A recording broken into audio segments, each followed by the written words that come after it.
What if one of the most powerful sources of happiness wasn't something you had to get, but instead something that you could tap into all around you?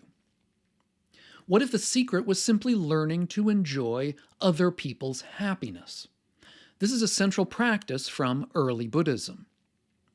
A recent article by Nadine Levy in The Guardian discusses this whole practice, and I'll leave a link to that article below in the notes. But when it comes to other people's happiness, our default setting is often in opposition.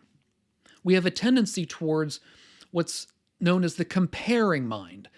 Conceit is what it's called in early Buddhism.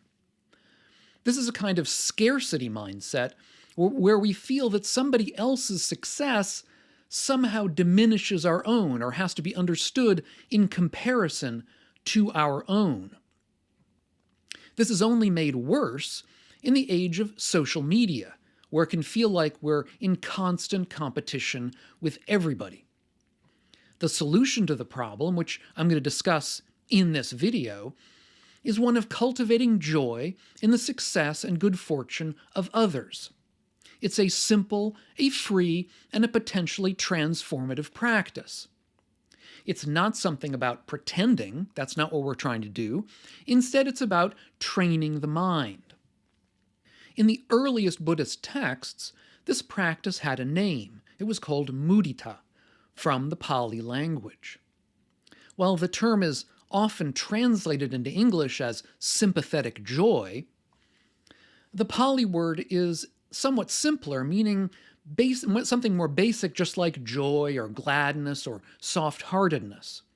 It's the opposite of a closed-off or resentful heart. Muditā is importantly the third of the four what are known as Brahma-viharas, or abodes of the gods.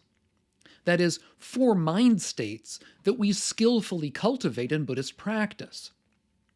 These include kindness on the one hand, otherwise known as loving kindness or metta, compassion, muditā being the third, and finally equanimity as the fourth. Muditā is the natural partner to compassion or karuna. While compassion wishes to end the suffering of other people who are suffering, muditā, or sympathetic joy, revels in the success and the good fortune of other people who have successes and good fortune. Now, this distinction between muditā and compassion is not very clearly made in the early texts. However, I think its development over the years captures something essential to our practice. Sympathetic joy is a direct antidote to jealousy, to envy, and to resentment. The feelings that we get when we see that somebody else got the job, got the relationship we wanted, or the successes in the world that we were looking to get ourselves. As the Buddhist teacher Sharon Salzberg also points out in her book on loving kindness, muditā is also an antidote to the subtle arrogance that other folks should only find joy in the things that we ourselves value. That is, this practice can also help us to appreciate somebody's simple joy in their strange hobby, in their odd family, or in their crazy accomplishments, even if we don't share them or even share any particular interest in them. That is, it counters, this practice of muditā counters our tendency to demean what we don't understand or don't appreciate. These failures to understand or failures to appreciate can come from a core delusion. That is, that happiness and success are scarce resources. We get tricked, I think, by our mindset into treating our lives as a zero-sum game, where for me to win, somebody else must lose, and of course the reverse. If they get the promotion, the praise, or if even they just get the simple joy of, again, a weird hobby of some kind, it feels oddly as though there's less happiness left over for me. And this mindset that we often get ourselves into is the engine of striving. It fuels a constant, exhausting cycle of social comparison, where we measure our worth against the successes, or at least apparent successes, of the other people around us. It's one key root of our unhappiness, since it ensures that we're never truly content with what we have. Somebody else is always going to have more. Somebody else is always going to be doing better. In this way, the practice of sympathetic joy is a kind of conscious reframing. It helps to train our minds to see another person's good fortune not as a threat to our well-being, but instead as an opportunity to connect and to feel joy ourselves. So how do we practice muditā? It starts with recognizing the moment that envy or resentment arises in us, and then making a conscious intention to shift somewhat. Let's say you've been wanting to run a marathon, and you see that your friend posts online that they've just completed one. It may be very natural. Resentment arises in you. But what we can do in that circumstance is to practice making that shift. Practice thinking, that's amazing for them. I know how hard they worked for that, or how hard they've been working for it. And we can imagine how wonderful it would be for them to have that experience, to have had that experience in their past. If we can get ourselves to that kind of place, we can begin to perhaps feel some warmth towards them, some connection, and even perhaps be inspired by them. We haven't lost anything after all. Instead, we've gained, if we can get there, a moment of shared happiness. And maybe we've even gained connection to a friend who can show us how to run that marathon ourselves, so that we can both succeed together. As Nadine Levy says in her Guardian article that I mentioned before, we can start this kind of practice with simple, everyday exercises. For example, if we're walking in a local park, we can spend time watching the ducks preening themselves, she suggests. Or we can watch the kids playing in the playground, people sitting on benches talking to each other happily. We can try to consciously take a moment to feel gladness for them, for people who are having a good time. We can silently wish them well. May your happiness continue. May your good fortune remain. This kind of internal practice of a kind of a mantra like this can help shift the mind from one of comparing ourselves to others to one of appreciating others. Or we can decide to undergo or take unto ourselves a more traditional formal practice. That is to say, we don't necessarily have to practice this by walking in the park. We can also simply sit down on a chair or in a cushion in formal meditation. Now, the early practice of muditā was simply to spread a heart full of joy in all directions to all beings, wishing for all beings continued happiness and success. But for many of us, it may be difficult to generate that feeling of sympathetic joy without any real spark. So later practices may be somewhat easier for us. In particular, there's one from the 5th century text known as the Visuddhimagga by Buddhaghosa. And Buddhaghosa makes the practice a little bit clearer and a little bit easier for many of us. He says we should start with a close friend whose success we would most naturally resonate with. Now, if for some reason our close friend isn't happy or successful right now, we can try to recall some time in the past where they were happy and successful. We can bring them to mind, wishing that their happiness continue and that their good fortune remain. If we can retain that state of joy within ourselves and make it somewhat stable, then perhaps we can turn to what's known as a neutral person.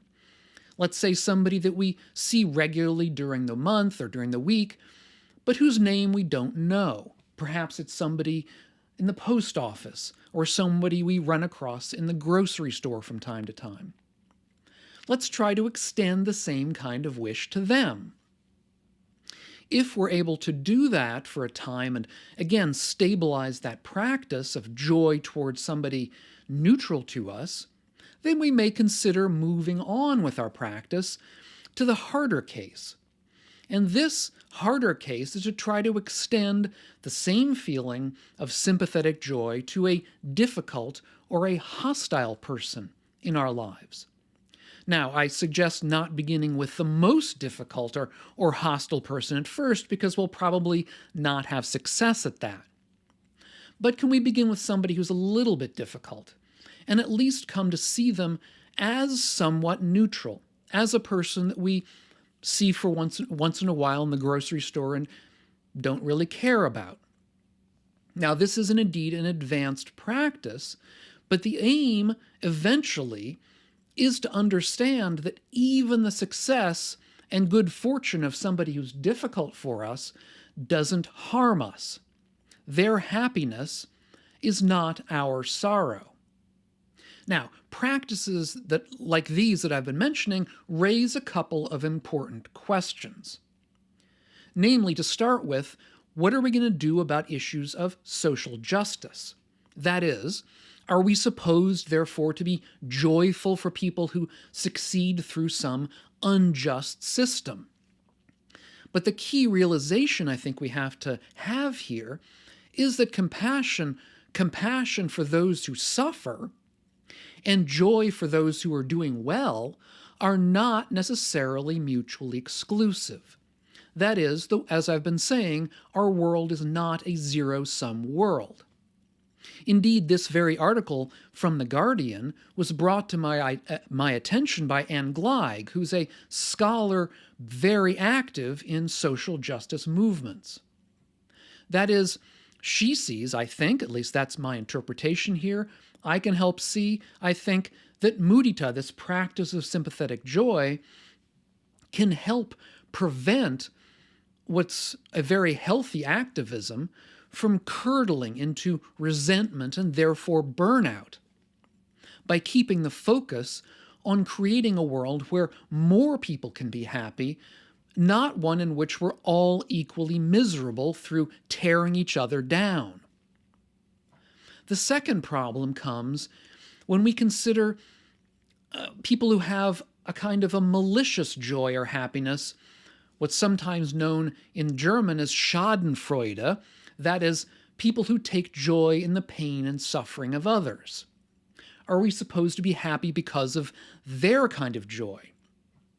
Now, to be fair, I think to an extent we all take joy in the suffering of other people when the person that we're thinking of we frame as the bad guy.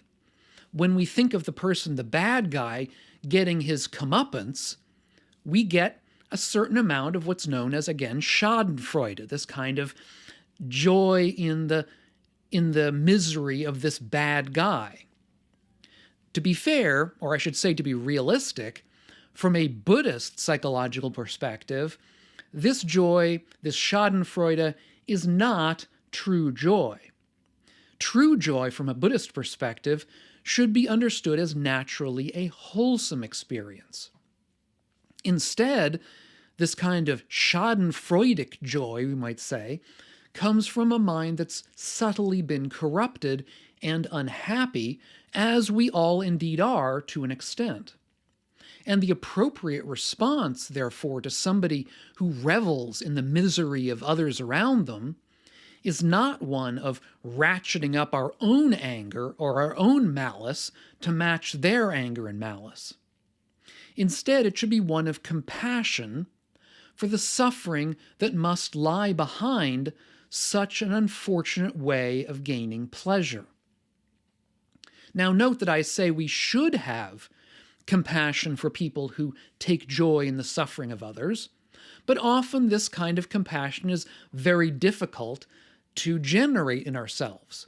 And let's be honest, it's often hardest to have compassion for ourselves when we catch our own minds taking pleasure in the misfortune of others. The upshot here is that happiness, that joy, are not zero-sum games. It's not that when somebody else becomes happy, I must therefore become discontented. By cultivating sympathetic joy, we begin to unlock the ability to tap in to what really is a limitless supply of joy and good fortune that exists in the world. We may begin to see our way out of the discontent brought about by our hyper-competitive culture and the zero-sum mindset that arises from it. Our ordinary attitude of scarcity leads to our striving and to our grasping, to conceit and to comparisons. Muditā, on the other hand, gives us a path away from the mindset of scarcity and striving and towards one of connection and mutual appreciation. We are all in this together. Once we begin to understand that basic fact, we begin to understand that our neighbor's successes are truly ours as well. If you're interested in this general topic, I have a previous video about aspiration versus craving. That is, how we can navigate contentment versus ambition within Buddhist practice. And if you're getting something out of these videos of mine, consider taking a look at my Patreon page, which is linked up here on the screen and down below in the notes, and see if you want to help support the channel and the work that I'm doing here. So thanks so much for watching, and we'll catch you on the next video. And meanwhile, all of you, be well.